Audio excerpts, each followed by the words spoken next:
The single most important thing when it comes to growing your initiatives or really anything in your life is people.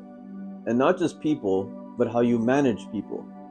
If you are a leader in any capacity, this is the single strongest skill that you need to acquire in order to get to where you want in life. My name's Tarab. I make videos about emotional intelligence every day. My mission is to give you the tools to do the thing you know you're supposed to do in this life.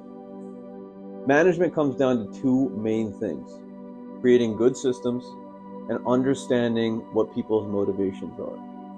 Good systems come down to discipline. Really, if we don't have something consistently that we're writing down, something consistently that we're working out, systematizing in general, we are never going to get to a point where new people coming in will understand what's going on, and old people that have been there for a while will be able to acclimate the change and actually guide the teams. So I'm a dentist currently. I also have a media company, this Terabify entertainment media company, and I've done a lot of events over the course of my life and a lot of creating organizations. Though small, currently, I'd like to think I have some experience leading people in any capacity. And these are two things that have made the greatest difference in terms of my security as a leader, but also the trust that I get from the people that I'm leading. And I've failed a lot in my life too. I've been not disciplined enough to create the systems, to actually write down what I need to do and follow through. Weekly emails need to stay weekly. Daily journal entries, daily lists need to stay daily. Monthly check-ins need to stay monthly. How do we keep all of this organized? How do we use our limited time sometimes over the course of the weeks or over the course of the months to make sure that we're keeping ourselves first and foremost as leaders accountable? For me, it's been a lot of momentum. Momentum, and a lot of successful people will talk about this, and I will tell you it works.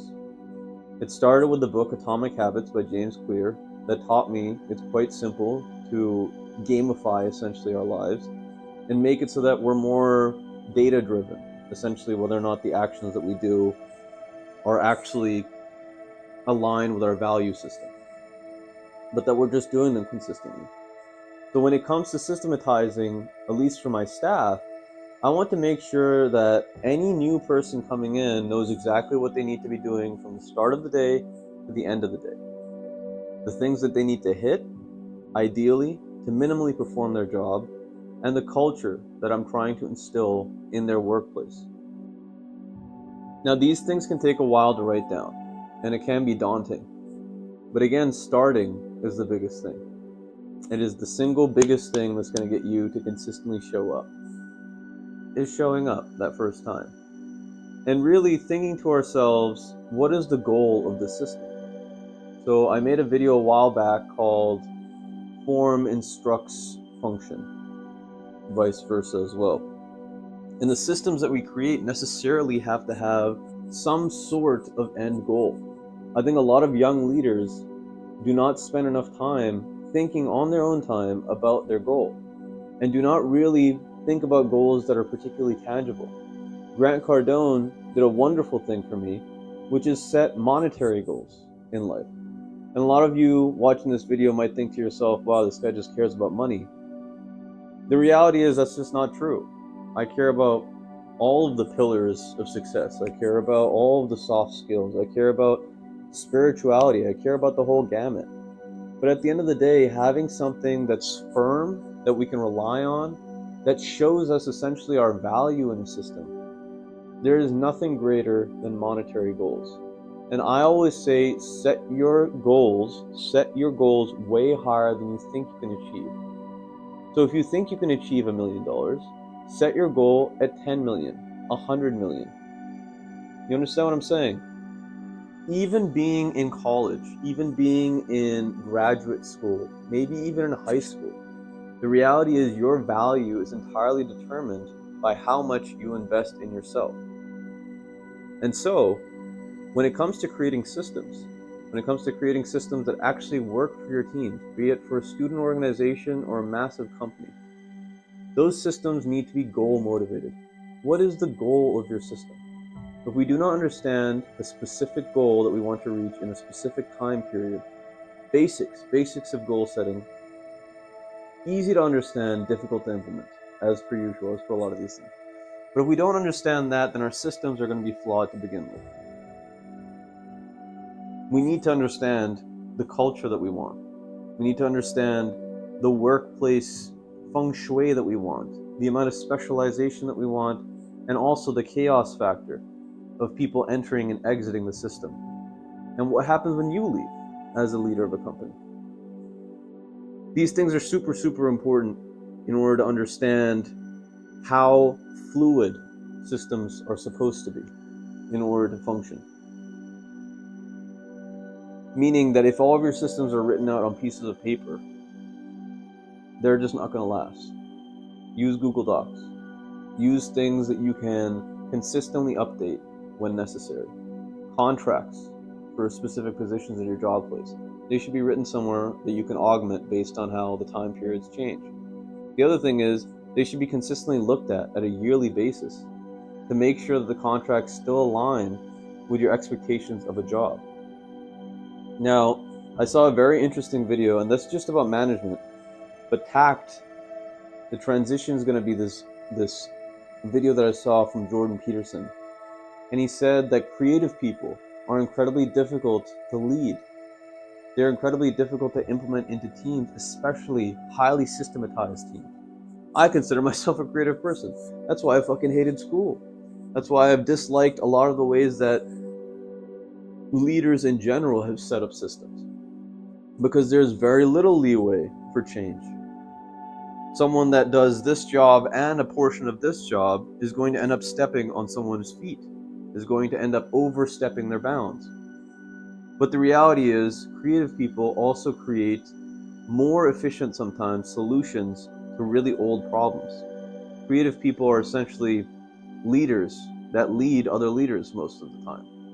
So how do we implement a philosophy that will allow us to capture their creativity while also giving the structure, the rigid structure required for most other people? This is where your HR department comes in. This is where the part of your company or organization that is specifically motivated to understanding the people involved comes in. Tact is a word that I use often. To me, it means understanding someone's motivations. Why are they in the job in the first place? Why are they in a position of power?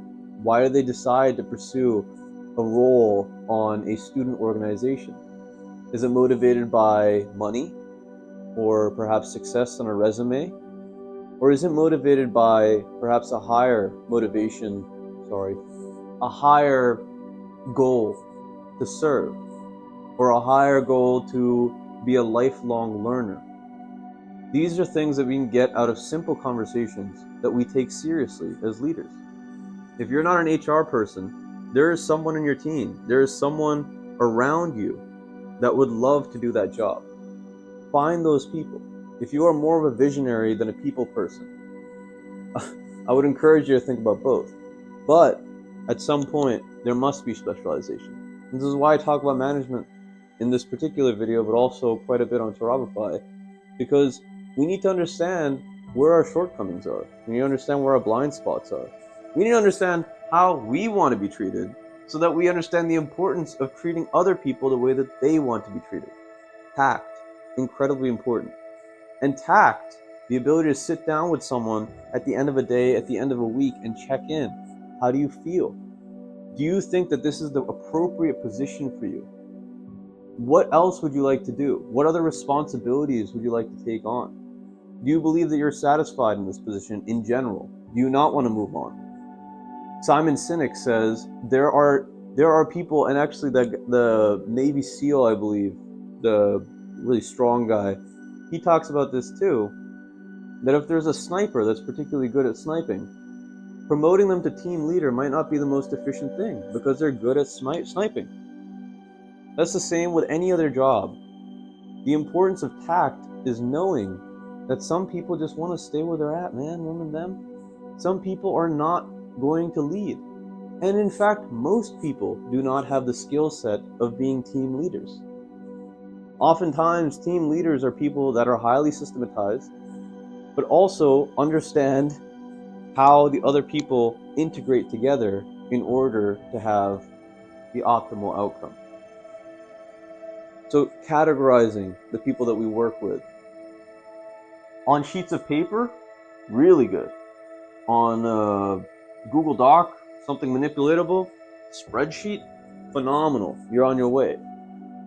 The idea is to craft personality profiles for the things that you already have, and realize that though you are taking tremendous amounts of time and energy and resources to come up with these lists, to analyze your situation, without data we can't move forward, my friend. Anything that you want to do in this life requires data. The reason is because without data we don't know what progress is. We don't know where our 0 point is, we don't know what our baseline in general is. And frankly speaking, we won't see things build. And that is the biggest hindrance oftentimes of this momentum thing. Right, I've made how many, 250 videos so far? If my audience was not building, I would have no idea as to whether or not the things that I'm saying are actually relevant to you. Use your numbers, really. It makes a drastic difference. And if you found this video useful, smash that thumbs up button. Check out this video, I believe it's one that I made a long time ago about management as well. The communication skills that are important in order to understand these personalities, in order to utilize, and also some of the more difficult parts. I'm creating probably a course on management in general. If that's something you're interested in, please email to robify@gmail.com and ask, hey, can I get access to some free resources? And I'll send them over. I'm trying to build my community right now, and I'm also trying to find people to work with. If you're someone that's interested in communicating about emotional intelligence and putting together groups, communities, if you're someone that's interested in business in general and would like to partner with me, please communicate, reach out. Actualize your potential, Catalyst. This world needs you. Take care.